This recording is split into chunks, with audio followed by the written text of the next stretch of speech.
I might be dating myself a little bit here, but David Letterman had his top 10 list for so many years on his show. I want to encourage you to do the same thing. Using LinkedIn as a lead generation tool, my recommendation would be to do what I've done is to identify, whether they be top 10, top 3, top 5, however many there are, lists for targeting, for growth, as you want to grow your network and your opportunities. These could be your by industry. These could be by centers of influence, making a list of those, the top 3, 5, or 10 of those.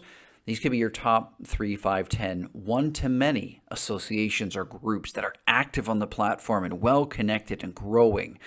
It could be the same field as you, perhaps in a different market. I understand the concern about why would I connect with somebody in the same field in the same market? Wouldn't that be potentially taking away business?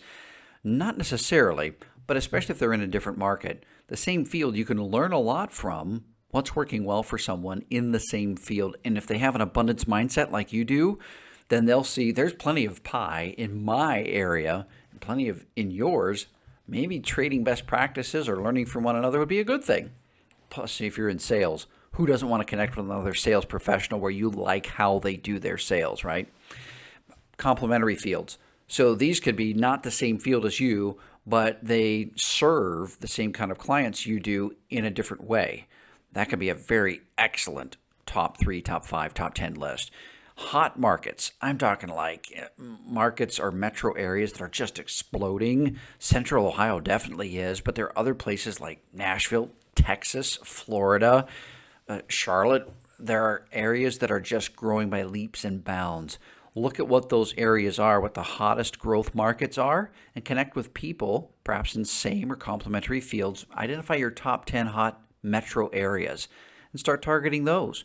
And then the last one I'd say is, and this is really important for business development, identify cash-rich, thriving industries. So if there are industries that are doing really well, a top 10 list of industries that you would also have prospects in. Just because it's a hot industry doesn't mean that you should have it on your top 10, because if you're not serving that industry, that would just be a distraction or a waste of your time. You want to put your top 10 list towards the top 10 hot industries that are just growing like crazy, cash rich, so they could invest more likely into the solution that you have. Look at that. Those are my top 10 list suggestions that I use for lead generation of where when I'm specifically going after and growing my network, I look at those things. And then if you build that list, then it's easier to regularly engage with and look for lead generation opportunities in those industries.